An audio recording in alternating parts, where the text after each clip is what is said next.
स्वागत है अपनी यूट्यूब चैनल पर। मित्रों, આપણે અગાઉના લેક્ચરમાં સ્વાધ્યાયના 1 થી 15 દાખલા સુધીનો વિડીયો અપલોડ કરી દીધેલો છે। આઈ હોપ આપ સૌએ જોઈ લીધો હશે। ત્યારબાદ આજે સ્વાધ્યાયનો 16મો દાખલો એની શરૂઆત કરશું આપણે। આજના લેક્ચરમાં સ્વાધ્યાયના દાખલા નંબર 16 થી ટોટલ 22 દાખલા છે। 22 દાખલા આપણે આજના લેક્ચરમાં કમ્પ્લીટ કરી નાખશું। તો ચાલો શરૂઆત કરીએ સ્વાધ્યાયના દાખલા નંબર 16માં।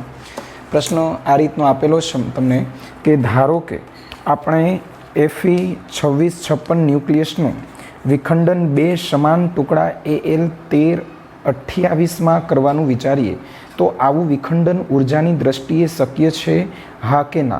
आ प्रक्रियानुं क्यू मूल्य शोधीने समझावो। त्यारबाद तमने दळ आपेला छे। मास ऑफ Fe 2656 नुं दळ आप्युं छे 55.93494 U। Mass of Fe। चलो स्वाध्यायनो 16मो दाखलो दળ આપેલું છે તમને લખીએ કે અહીં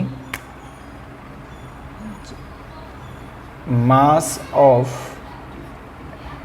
Fe 2656 આનું દળ આપેલું છે કંઈક 55.93494 U અને આ જ રીતનું દળ આપ્યું છે માસ ઓફ એલ્યુમિનિયમ 1328 એનું દળ તમને આપેલું છે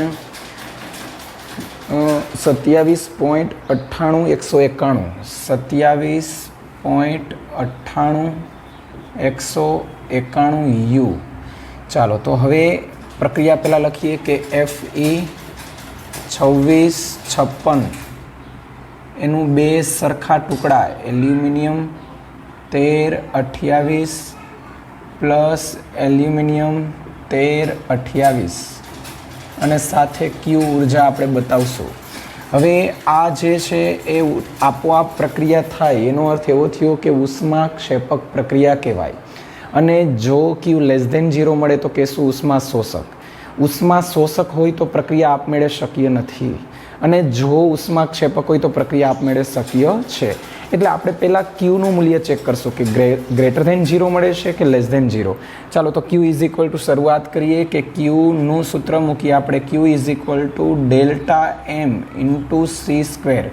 ડેલ્ટા એમ એટલે માસ ઓફ પ્રક્રિયક Fe 2656 minus mass of aluminium base एटले आपणे डायरेक्ट लखशुं 2 मास ऑफ एल्यूमिनियम 1328 चालो इंटू सी स्क्वेर। आनु दळ तमने आपेलुं छे 55.93494 U माइनस 2 गुणा 27.98 U U इंटू सी स्क्वेर ना स्थाने आपणे मूकी देशुं किंमत। आनी गणतरी तमारे जाते करवानी छे 931.5 मेगा EV। शुं आ आंसर तमने केवो मळे छे? गणतरी आपणे करीए केल्क्युलेशन करीने भाई माइनस मळे छे माइनस 0.028 माइनस 0.0828 एटले आंसर पण ऑब्वियस छे माइनस मळतो हशे माइनस 26.90 माइनस 26.90 मेगा EV। तो लखाय कि भाई अहीं क्यू लेस देन 0 होवाथी आ प्रक्रिया ऊर्जा शोषक होय एटले आपमेळे शक्य नथी।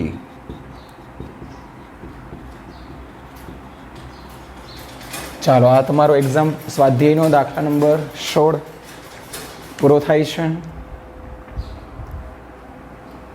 स्वाध्यायना 17मा दाखलामां प्रश्न आपणे आपेलो छे कि प्लूटोनियम 94-239 विखंडन करवानुं छे युरेनियम जेवुं। तो प्लूटोनियम 94-239 में परमाणु दळांक 239 छे, ज्यारे क्रमांक 94 छे। तो प्लूटोनियम 94-239 ना विखंडन माटे केटला ग्राम प्लूटोनियम छे? तो दळ आपेलुं छे तमने 1 किलोग्राम। 1 किलोग्राम एटले 1000 ग्राम। परमाणु दळांक 239 ग्राम है। तो आखा 1 किलोग्राम प्लूटोनियमनु विखंडन करवाथी केटली ऊर्जा छूटी पड़शे? आपणो आ प्रश्न है। तो सौथी पहला तमारे विखंडन दीठ मुक्त थती ऊर्जा ए लोकोए आपेली छे तमने 180 मेगा एवी।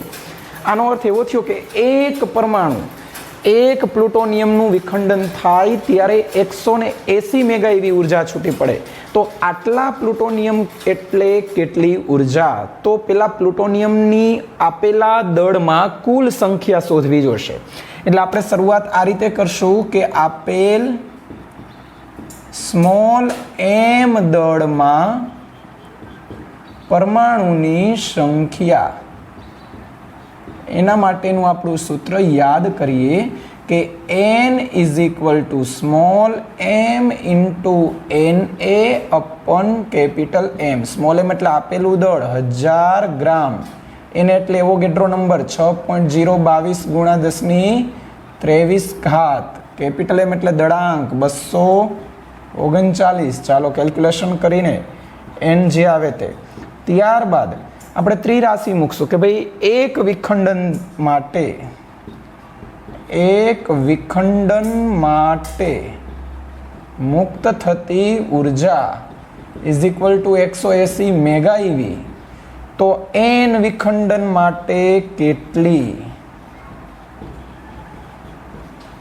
તો કુલ ઉર્જા તમને મળશે મિત્રો E બરાબર 180 મેગા ઇવી ઇન્ટુ n. આ તમારો ફાઇનલ આન્સર બનશે. n નું મૂલ્ય તમને મળે છે 2.52 ગુણ્યા 1024 ઘાત. 2.52 ગુણ્યા 1024 ઘાત આટલા પરમાણુ છે. તો આ કિંમત અહીંયા મૂકી દઈ 180 મેગા ઇવી જ રાખશું આપણે. n એટલે 2.52 ગુણ્યા 10⁴ ઘાત આટલા મેગા ઇવી. આ તમારો ફાઇનલ આન્સર બનશે. તો ફાઇનલ આન્સર આવે છે 4.54 ગુણ્યા 10⁻²6. 4.54 ગુણ્યા 10⁻²6 ઘાત. અહીંયા 2.52 ગુણ્યા 10⁻²4 ને 4.54 ગુણ્યા 10⁻²6 ઘાત મેગા ઇવી. આ તમારો ફાઇનલ આન્સર બની ગયો. અહીંયા સ્વાધ્યાયનો મિત્રો સ્વાધ્યાયનો 18મો દાખલો જે 4 માર્ક્સ માટે IMP ગણી શકાય એવો દાખલો છે. હું પ્રશ્ન વાંચું છું કે 1000 મેગાવોટનું વિખંડન રિએક્ટર તેના બળતણનો અડધો ભાગ 5 વર્ષમાં વાપરે છે, તો પ્રારંભમાં તે કેટલું યુરેનિયમ 92-235 ધરાવતું હશે? એટલે કે પ્રારંભિક દળ તમારે શોધવાનું છે મિત્રો. યુરેનિયમ 92-235 એનો સીધો અર્થ એવો કહી શકાય કે પરમાણુ દળાંક 235 આપેલું છે. હવે આ જે દાખલો છે એનો ડેટા મેં બોર્ડ ઉપર લખેલો છે તમારા માટે કે ભાઈ પાવર રિએક્ટરનો પાવર આપેલો છે 1000 મેગાવોટ એટલે કે 10⁹ જૂલ પ્રતિ સેકન્ડ. એટલે કે જો રિએક્ટરની કાર્યક્ષમતા 100% હોય તો 1 સેકન્ડમાં રિએક્ટર 1000 મેગા જૂલ એટલે કે 10⁹ જૂલ જેટલી ઉર્જા ઉત્પન્ન કરતું હશે. પણ તમને કીધું છે કે રિએક્ટર છે એ 5 વર્ષમાં, એટલે 5 વર્ષનું મેં સેકન્ડ કર્યું છે 5 ગુણ્યા 3.15 ગુણ્યા 10⁷ સેકન્ડ. એટલે કે યાદ રાખવાનું છે મિત્રો કે 1 વર્ષ બરાબર 3.15 ગુણ્યા 10⁷ સેકન્ડ. જો યાદ ન રાખવું હોય તો તમારે ઇન્સ્ટન્ટ ચેન્જ કરવું પડશે કે 1 વર્ષ એટલે એની સેકન્ડમાં કન્વર્ટ કરવું હોય તો 1 ગુણ્યા 365 દિવસ ગુણ્યા 24 કલાક ગુણ્યા 3600 સેકન્ડ. આ રીતે તમે કેલ્ક્યુલેશન કરીને પણ ઓન ધ સ્પોટ મેળવી શકો. તો 5 વર્ષની મેં સેકન્ડ કરી. હવે રિએક્ટર છે એ આ 5 વર્ષ જે સમયગાળો છે એનો 80% સુધી જ રિએક્ટર કામ કરે છે. બાકીનો 20% જે સમયગાળો છે રેસ્ટ છે, એટલે કે બંધ છે રિએક્ટર. રિએક્ટર 5 વર્ષમાંથી 80% એટલે કે એ સમય આપેલો સમય છે રિએક્ટરનો વપરાશ સમય શોધવા માટે આ સમયના મેં 80% કર્યા. એટલે મને 1.2616 ગુણ્યા 10⁸ સેકન્ડ મળી. હવે આપેલ સમયગાળામાં રિએક્ટરનો કુલ પાવર મારે શોધવો છે. એટલે કુલ પાવર શોધવા માટે મેં 1 સેકન્ડમાં આટલા જૂલ તો આટલી સેકન્ડે કેટલા, એટલે મેં કુલ ઉર્જા શોધી લીધી. આમ તમારે સમજવું ન હોય મિત્રો તો એક આપણી પાસે રીત છે કે ભાઈ પાવરનું સૂત્ર આ છે કે power P is equal two ઉર્જાના છેદમાં સમય, એટલે ઈ ને કરતા બનાવો તો P ઇન્ટુ T મળે, એટલે આને આપણે સીધું ઉર્જા કહેશું. એટલે E dash is equal two T into P. T ના સ્થાને મેં મૂક્યું ટોટલ સમય P એટલે 1000 મેગાવોટ એટલે કે 10⁹. હવે મને આન્સર જે મળશે એ જો ઉર્જાના સ્વરૂપમાં મારે શોધવું હોય તો મને આ ટોટલ આટલા જૂલ મળી ગયું, એટલે આપણે આની ગણતરી જૂલના સ્વરૂપમાં કરશું. અહીંયા પાવરના સ્થાને આપણે ઉર્જા લખી નાખીએ, એટલે પાવર જે છે અહીંયા મેં લખી નાખ્યું ઉર્જા. ચાલો, આ સૂત્રનો ઉપયોગ કરેલો છે મેં, તો આ તમને ઉર્જા મળ્યું. હવે પ્રત્યેક વિખંડન દીઠ આપ સૌ જાણો છો મિત્રો કે ન્યુક્લિયર વિખંડનમાં એક વિખંડન થાય ત્યારે 200 મેગા એવી ઉર્જા છૂટી પડે. તો પ્રત્યેક વિખંડન દીઠ ઉર્જા 200 મેગા એવીના મેં જૂલ કર્યા, એટલે 3.2 ગુણ્યા 10⁻11 જૂલ મેળવી. તો આપેલ નમૂનામાં પરમાણુની સંખ્યા, તો આ 1 ગ્રામમાં કેટલી સંખ્યા હશે એ શોધવા માટે મેં આ ગણતરી કરી. n is equal two m, m એટલે 1 ગ્રામ નમૂનામાં. ચાલો, આ 1 ગ્રામ નમૂનામાં પરમાણુની સંખ્યા શોધવા માટેનું સૂત્ર છે m into n upon capital M. Small m એટલે આપેલા નમૂનાનું દળ એટલે 1 ગ્રામ, n એટલે એવોગેડ્રો આંક, કેપિટલ M એટલે દળાંક. તો આ તમને સંખ્યા મળશે મિત્રો. આનું સાદરૂપ મેં આપેલું છે, એમાં જે સંખ્યા મળી મને 2.53 ગુણ્યા 10⁻21, 2.53 ગુણ્યા 10⁻21 આ સંખ્યા મળી મિત્રો. તો હવે મારે ગણતરી કરવાની છે આ મુજબ છે કે ભાઈ આ સંખ્યા છે પ્રત્યેક વિખંડન દીઠ આટલી, તો 1 ગ્રામમાં કેટલી. તો કુલ ઉર્જા મને મળશે 1 ગ્રામમાં, એટલે કે 1 ગ્રામ નમૂનામાંથી મળતી ઉર્જા એટલે ઈ મળ્યું મને, એને આપણે કહેશું n ઇન્ટુ E1.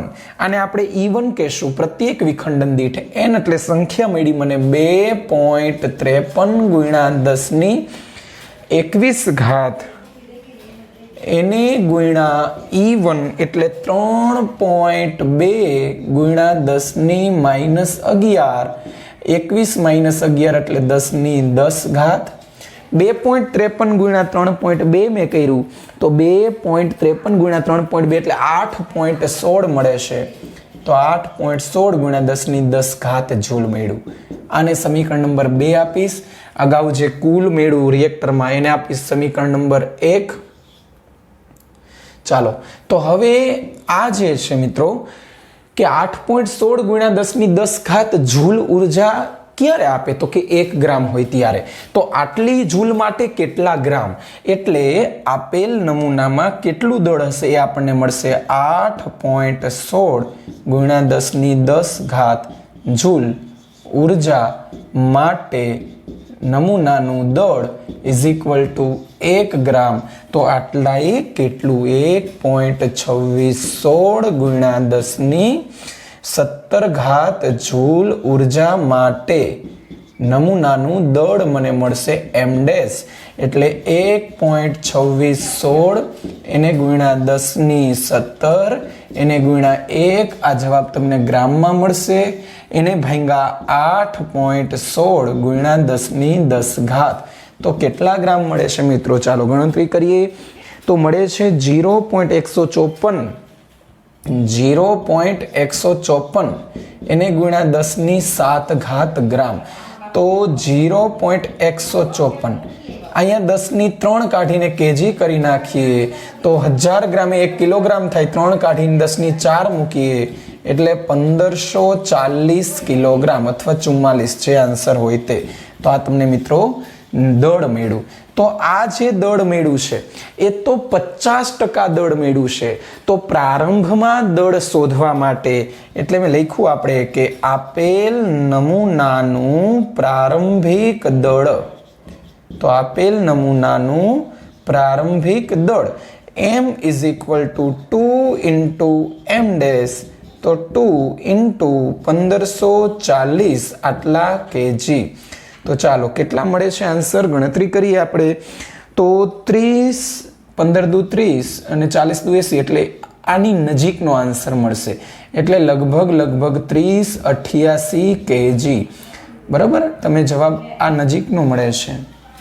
અહીંયા 44 આવે છે પાછળ, એટલે અહીંયા 44 કરી નાખીએ તો અહીંયા 88 થઈ જશે તમારે.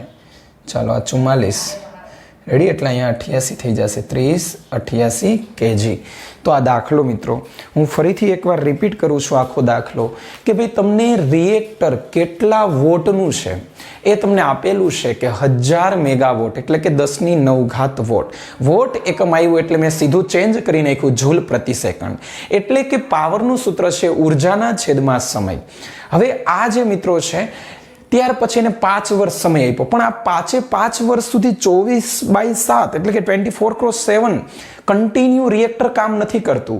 આપેલા સમયનો 80% જ રિએક્ટર કામ કરે છે, બાકીના 20% રિએક્ટર બંધ છે. એટલે આપેલા સમયગાળાનું મેં 80% કર્યું એટલે રિએક્ટરનો વપરાશનો સમય મળ્યો. હવે ઉર્જા શોધવા માટેનું મેં સૂત્ર મૂક્યું, પાવર બરાબર ઉર્જા ભાગ્યા સમય, તો E બરાબર P × T.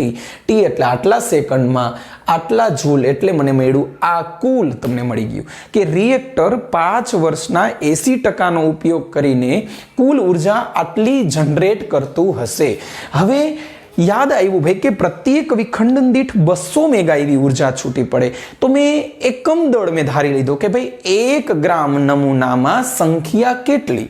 તો 1 ગ્રામ નમૂનાની સંખ્યા શોધવા માટે મેં સૂત્ર મૂક્યું mNA / કેપિટલ M, એટલે મને સંખ્યા મળી આટલા પરમાણુ. એક વિખંડન દીઠ એટલે કે એક પરમાણુ દીઠ આટલા જૂલ, તો આટલા એક કેટલું, એટલે મને ઉર્જા મળી 1 ગ્રામ નમૂનામાંથી ઉર્જા 8.16 × 10⁻10 જૂલ. તો હવે દળ અને ઉર્જા વચ્ચેનો સંબંધ મળી ગયો. ત્યાર પછી હું આગળ વધ્યો કે ભાઈ આટલા જૂલે 1 ગ્રામ, તો આટલા જૂલે કેટલા ગ્રામ, આ શોધવા માટે મને મળી ગયું આટલા. તો આટલા કેજી મળ્યું 1544 કિલોગ્રામ. પણ મિત્રો આ જે છે એ 50% જ છે, તો કુલ કેટલું, તો બાકીનું 50%, એટલે કે મેં કુલ શોધવા માટે ગુણ્યા 2 કરી નાખ્યા, એટલે મને પ્રારંભિક દળ મળી ગયું. તો આ સાથે મિત્રો સ્વાધ્યાયનો 18મો દાખલો અહીંયા પૂરો થાય છે. શાંતિથી જોઈ લ્યો, પ્રેક્ટિસ કરજો, 2 વખત દાખલા ગણજો મિત્રો, એટલે બહુ સહેલું છે, કંઈ છે નહીં. બરાબર, પણ એક વખત મગજમાં ગોઠવવાની વસ્તુ છે કે ભાઈ પેલા શું શોધવું. વિખંડનથી 100 વોટનો લેમ્પ કેટલા સમય સુધી ચાલુ રાખી શકાય. પ્રક્રિયા તમને આપેલી છે કે 2 deuterium H12 + H12 stands to He23 + neutron + 3.27 mega eV. તો આપણે દાખલાની શરૂઆત કરીએ કે સ્વાધ્યાયના દાખલા નંબર 19માં તમને જે ડેટા આપેલો છે હું લખું છું કે ભાઈ 2 કિલોગ્રામ, એટલે લખ્યું છે કે અહીં H12 માટે તમને દળ આપેલું છે M = 2 kg, પાવર આપેલો છે P = 100 વોટનો લેમ્પ આપેલો છે. પ્રક્રિયા તમને આ રીતે આપેલી છે કે H12 + H12 stands to He23 + neutron 01 + 3.27 mega eV. તો સૌથી પહેલા તમને ખ્યાલ હોવો જોઈએ મિત્રો કે 2 ડ્યુટેરિયમ સંલયન થાય ત્યારે 3.27 મેગા eV ઉર્જા છૂટી પડે.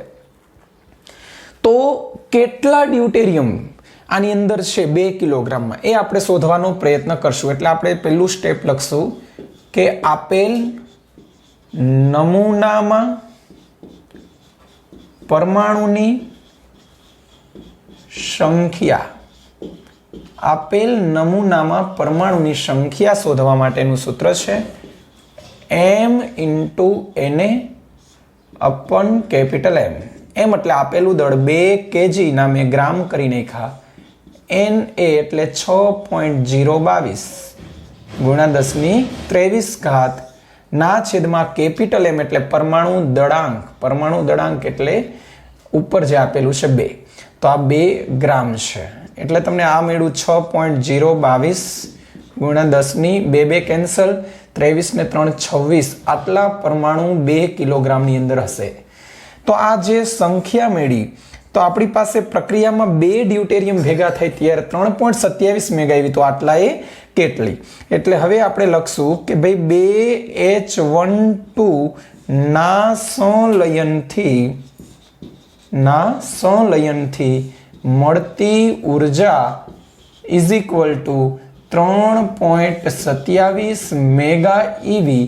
તો આટલા એ કેટલું? એટલે કે 6.022 ગુણ્યા 10⁻26 પરમાણુ માટે મળતી ઉર્જા એટલે E is equal two 3.27 mega એટલે 10⁻6 ઈવીના મેં જૂલ કરી નાખ્યા 1.6 ગુણ્યા 10⁻19 ઇન્ટુ 6.022 ગુણ્યા 10⁻26 ના છેદમાં 2. ચાલો આનું સાદરૂપ તમારે જાતે આપવાનું છે. હવે મિત્રો ઉર્જા મળી જશે. આનું સાદરૂપ E બરાબર જે પણ આવે તે આ આવી જાય ત્યાર પછી તમારી પાસે ઉર્જા આપેલું છે, પાવર આપેલું છે, સમય શોધવાનો છે. એટલે હવે છેલ્લું સ્ટેપ મેં લખ્યું કે સમય માટે પાવરનું સૂત્ર મેં મૂક્યું power P is equal two E/T. Therefore T is equal two E/P. E એટલે અહીંયા તમને જે મળેલું છે એ અને P એટલે 100. તો હવે E ની કિંમત શું મળે છે એ આપણે ગણતરી કરીએ મિત્રો કે E બરાબર જે આવે છે answer E is equal two મળે છે 15.75 ગુણ્યા 10⁻13. 15.75 ગુણ્યા 10⁻13 જૂલ. તો અહીંયા મેં લખ્યું 15.75 ગુણ્યા 10⁻13 બે ઉપર આવે એટલે 15.75 ગુણ્યા 13 - 2 એટલે 11 આટલા સેકન્ડ મિત્રો. તો આ તમને સેકન્ડમાં આન્સર મળ્યો મિત્રો. હવે જો આનું યરમાં ફેરવવું હોય, ચેન્જ કરવું હોય વર્ષમાં તો મળી શકે. આને ભાંગા આપણે અગાઉના દાખલામાં મેળવ્યું હતું કે ભાઈ 3.15 ગુણ્યા 10⁻7 વડે ભાંગી નાખો તો 15.75 ગુણ્યા 10⁻11 એને ભાંગા 3.75 ગુણ્યા 10⁻7 એટલે આનો આન્સર તમને મળશે યરમાં. ચાલો તો કેટલા વર્ષ મળે છે? 4.99 ગુણ્યા 10⁻4 વર્ષ. 4.99 ગુણ્યા 10⁻11 - 7 4 આટલા વર્ષ. આ તમને વર્ષમાં આન્સર મળી ગયો મિત્રો. તો અહીંયા દાખલો પૂરો થાય છે. હું ફરીથી એકવાર રિપીટ કરું છું મિત્રો કે તમને આપેલું છે કે ભાઈ 100 વોટનો પાવર છે આપણી પાસે. ત્યાર પછી 2 કિલોગ્રામ ડ્યુટેરિયમ. આ 2 કિલોગ્રામના ડ્યુટેરિયમનું સંલયન કરીને તમારે આ લેમ્પને કેટલા સમય સુધી પ્રકાશિત કરી શકાય આ પ્રશ્ન હતો. તમને પ્રક્રિયા આપેલી છે કે 2 ડ્યુટેરિયમના પરમાણુ સંલયન થાય ત્યારે અસ્થાયી He2 બને, સાથે ન્યુટ્રોન છૂટો પડે અને આ પ્રક્રિયા દરમિયાન 3.27 મેગા એવી ઉર્જા છૂટી પડે. તો મિત્રો આના ઉપરથી વિચારી શકાય કે 2 ડ્યુટેરિયમ ના સંલયનથી 3.27 મેગા એવી ઉર્જા હોય તો આટલા ડ્યુટેરિયમે કેટલા? તો એ સંખ્યા શોધવા માટે મેં સૌથી પહેલું સ્ટેપ કર્યું કે આપેલા નમૂનામાં પરમાણુની સંખ્યા એટલે n મને મળ્યું. n મળીને પછી ત્યાર પછી મેં પ્રક્રિયામાં કિંમત મૂકી કે 2H12 જ્યારે હોય ત્યારે આટલી ઉર્જા તો આટલા એ કેટલી? એટલે ઉર્જા શોધી. ઉર્જા અને પાવર ઉપરથી મેં સમય શોધી લીધો. That's all. બહુ સહેલો દાખલો તો મિત્રો.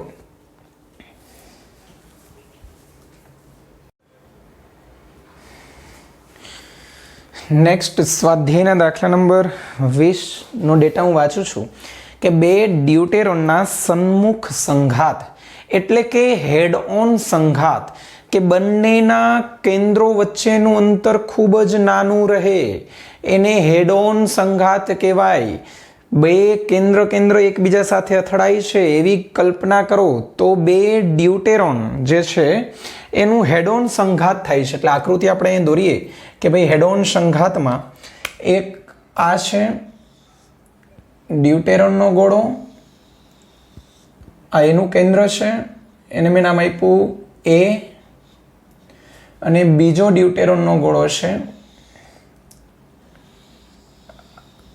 ચાલો આના કેન્દ્રને નામ આપ્યું B. આની જે ત્રિજ્યા છે મિત્રો એ તમને આર કેપિટલ આર આપણે કહેશું એને, અને આ જે છે એને પણ કેપિટલ આર, કારણ કે બંને ડ્યુટેરોન જ છે. H12 છે, આ પણ H12 છે. આ જે છે બે કેન્દ્રો વચ્ચેનું અંતર મિત્રો આપણે જરૂર પડશે આમાં, એને આપણે સ્મોલ આર કહેશું. Small R is equal to 2r કહેશું. પ્રશ્ન તમારો છે કે બે ડ્યુટેરોનના સન્મુખ સંઘાત માટે સ્થિતિમાન બેરિયરની ઊંચાઈ ગણો. 2 ફર્મીમીટર તમને ત્રિજ્યા આપેલી છે કીધું છે. તો બેરિયરની ઊંચાઈ, સ્થિતિમાન બેરિયર એટલે કે પોટેન્શિયલ બેરિયર, એટલે આપણા માટે સ્થિતિ ઉર્જાની જ વાત કરવાની હોય, કારણ કે બેરિયર એટલે ઉર્જા થાય કે સ્થિતિ ઉર્જા એટલે કે કઈ એવી ઉર્જા છે પરમાણુની અંદર કે જે તેને જકડી રાખવા માટે સમર્થ છે. એટલે આ તમારે શોધવાનું છે. તો આપણે લખીએ કે ભાઈ સ્વાધ્યાયના દાખલા નંબર 20માં અહીં બે કેન્દ્ર વચ્ચેનું અંતર આપણે સ્થિતિ ઉર્જાના સ્વરૂપમાં લખીએ તો સ્થિતિ ઉર્જા બેયની ભેગી એટલે કે બંનેની. સ્થિતિ ઉર્જા હંમેશા તંત્રની હોય. U ઇઝ ઇક્વલ ટુ સૂત્ર કે Q1 Q2 અપન R. કે એટલે તમને ખબર છે Q1 Q2, સ્મોલ r એટલે અંતર 2 ઇન્ટુ R, કે એટલે 9 ગુણ્યા 10⁹ Q1 એટલે 1.6 ગુણ્યા 10⁻19 હાઇડ્રોજન જ છે એટલે પ્રોટોનનો વિદ્યુત ભાર એ જ હોય. Q1 Q2 બે સમાન છે. 2 ઇન્ટુ R, R એટલે 2 ફર્મીમીટર 10⁻15. ચાલો રેડી. તો 2 ફર્મીમીટર એટલે આ તમને U મળશે, જેટલા મળે એટલા જૂલ. જૂલમાંથી તમારે EVમાં ફેરવવા પડશે. તો ચાલો U ઇઝ ઇક્વલ ટુ જે જૂલ આવે એને ભાંગી નાખજો 1.6 ગુણ્યા 10⁻19 વડે, તો આ તમને EV મળશે. આ થઈ ગયા પછી તમારે પોટેન્શિયલ બેરિયર શોધવાનું છે દરેકનું, એટલે કે પ્રત્યેક એટલે કે કોઈ એકનું. તો અહીંયા તમારે જે છે ગણતરી કરવાની છે, જે આવે એને બાય 2 કરી નાખો એટલે દરેકનું મળી જાય. હું સીધો આન્સર મૂકું છું. અહીંયા 360 કિલો EV આવે છે મિત્રો, 360 કિલો EV આવે છે. તો 360 ભાગ્યા 2 તો 180 કિલો EV આ U મળ્યું. હવે U is equal two Q into delta V મૂકી શકાય. તો આ જે છે એ બેરિયર ઊંચાઈનું માપ દર્શાવે છે, પણ જો તમને એમ કહે કે ખાલી બેરિયર શોધો તો 180 કિલો EV, E ઉડી જશે, ધેરફોર ડેલ્ટા V બરાબર 180 કિલો વોલ્ટ મળે. આ પોટેન્શિયલ બેરિયર જે આ ઉર્જા તમને મળશે 180 કિલો EV. ચાલો તો અહીંયા આ દાખલો પણ પૂરો થાય છે. તો બહુ જ સહેલો દાખલો. તો મિત્રો ગણતરી તમે જાતે કરજો. મેં આન્સર લખ્યો છે તમને એટલે ખ્યાલ આવે કે ભાઈ ટેલી કરી લેજો.